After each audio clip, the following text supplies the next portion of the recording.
नमस्कार। आज हम सीधे एक दिलचस्प कानूनी मामले पर बात करते हैं। 1964 का हर प्रसाद बनाम राजस्व मंडल। ये मध्य प्रदेश में एक आबादी स्थल मतलब रहने लायक जमीन के आवंटन का मामला है। जी हाँ, और ये काफी पेचीदा मामला है जिसमें प्रक्रिया की अहमियत सामने आती है। बिल्कुल। हमारी जानकारी का आधार मध्य प्रदेश हाई कोर्ट का फैसला है जो 11 मार्च 1964 को आया था। तो आज हम ये समझने की कोशिश करेंगे कि कैसे जो तयशुदा सरकारी तरीके होते हैं और राजस्व मंडल की जो निगरानी की ताकत है उसने इस जमीन आवंटन पर क्या असर डाला। हाँ, इसमें कई लोग शामिल थे। हर प्रसाद जो याचिकाकर्ता थे, रेवाराम जो दूसरे दावेदार थे, फिर एसडीओ, तहसीलदार और आखिर में राजस्व मंडल खुद। तो चलिए देखते हैं कि इसमें क्या हुआ था। कहानी यूं शुरू होती है कि नवंबर 1959 में हर प्रसाद ने एक दुकान बनाने के लिए आबादी स्थल मांगा। तो एसडीओ ने तहसीलदार की सिफारिश पर फरवरी 1960 में उन्हें एक जड़े दे दी और फिर मार्च 1960 में तहसीलदार ने पट्टा भी जारी कर दिया, मतलब मालिकाना हक का दस्तावेज। और हरप्रसाद का ये भी कहना था कि एसडीओ ने ही उन्हें पुरानी दुकान हटाने को कहा था, है ना? जी हाँ, उनका ये दावा था। लेकिन यहीं एक बड़ा पेंच था। एक और साहब थे, रेवाराम। हाँ, रेवाराम। उन्होंने उसी जमीन के लिए सितंबर 1958 में ही, यानी हरप्रसाद से काफी पहले अर्जी दे रखी थी। अच्छा। 1.5 साल पहले लगभग। जी। और ऐसा लगता है कि जब हरप्रसाद को वो जमीन दी गई तो तहसीलदार और एसडीओ तो या तो रेवाराम की अर्जी का पता नहीं था या मतलब उन्होंने उसे नजरअंदाज कर दिया। ये तो गड़बड़ लग रही है। तो रेवाराम ने कुछ किया? बिल्कुल। उन्होंने तहसीलदार के उस पट्टे वाले आदेश के खिलाफ अपील की। पहले एसडीओ के पास गए और एसडीओ ने अपील खारिज कर दी। फिर वो कमिश्नर के पास गए, वहां भी खारिज। हाँ, वहां भी खारिज हो गई।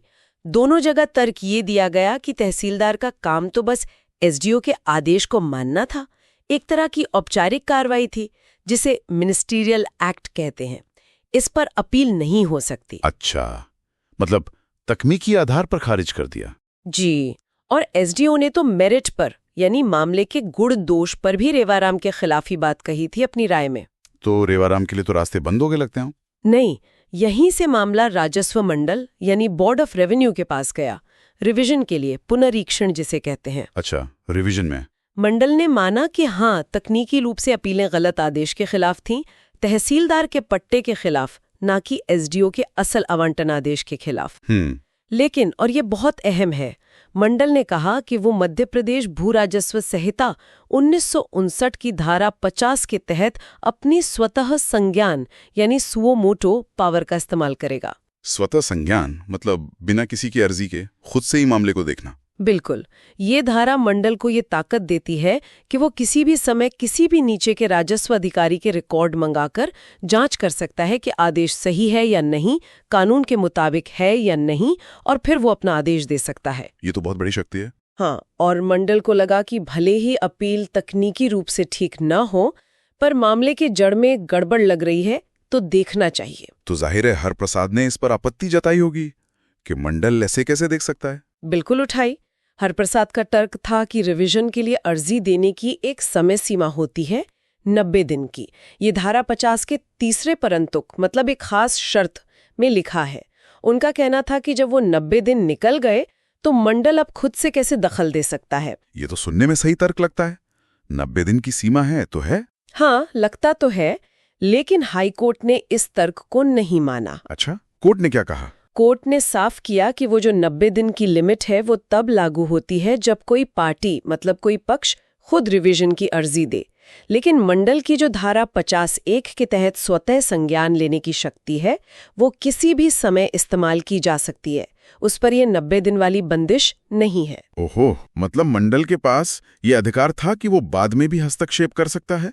जी हाँ, कोर्ट ने इस बात को पुख्ता करने के लिए धन सिंह बनाम बसंत सिंह नाम के एक और केस का हवाला भी दिया। तो ये साफ हो गया कि मंडल का स्वतः संज्ञान लेना सही था। समझ गया। तो फिर मंडल ने एसडीओ के आवंटन आदेश में क्या खामियां पाई? क्या गड़बड़ हुई थी प्रक्रिया में? मुख्य रूप से 2 बड़ी गड़बड़ियां थी जो भू राजस्व संहिता की धारा 244 और उसके तहत बने नियमों का सीधा सीधा उल्लंघन थी। क्या थी वो? पहली, नियम 14 कहता है कि जब कोई आबादी स्थल के लिए आवेदन आए तो एक सार्वजनिक मुनादी मतलब एक तरह की घोषणा करनी जरूरी है। हाँ, ताकि सबको पता चल जाए। बिल्कुल, ताकि अगर किसी और का उस जमीन पर कोई हक हो या कोई आपत्ति हो तो वो सामने आकर कह सके। यहाँ हरप्रसाद की अर्जी के बाद ऐसी कोई मुनादी हुई ही नहीं। अरे, ये तो बड़ी बात है। और दूसरी गड़बड़? दूसरी गड़बड़ थी नियम 17 की अनदेखी। ये नियम कहता है कि अगर एक ही जमीन के लिए एक से ज्यादा लोग अर्जी दें, जैसे यहाँ हरप्रसाद और रेवाराम थे, तो आम तौर पर उस जमीन की नीलामी होनी चाहिए। नीलामी? ऑक्शन? हाँ, ऑक्शन, ताकि सरकार को सबसे अच्छी कीमत मिले और सबको बराबर मौका।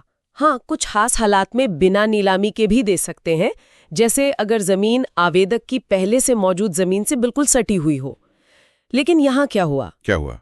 ना तो रेवाराम की पुरानी अर्जी पर ध्यान दिया गया, न ही नीलामी के विकल्प पर सोचा गया, बस सीधे सीधे हरप्रसाद को जमीन आवंटित कर दी गई। मतलब नियमों को ताक पे रख दिया गया एक तरह से। बिल्कुल, प्रक्रिया का पालन ही नहीं हुआ। तो फिर अंत में हाईकोर्ट का फाइनल फैसला क्या रहा? हाईकोर्ट ने राजस्व मंडल के फैसले को पूरी तरह सही माना। उन्होंने कहा कि एसडीओ का जो 15 फरवरी 1960 का आवंटन आदेश था वो अवैध था, अनुचित था और प्रक्रिया के खिलाफ था, इसलिए उसे रद्द किया जाता है। रद्द कर दिया? हाँ, और मामले को वापस तहसीलदार के पास भेज दिया गया।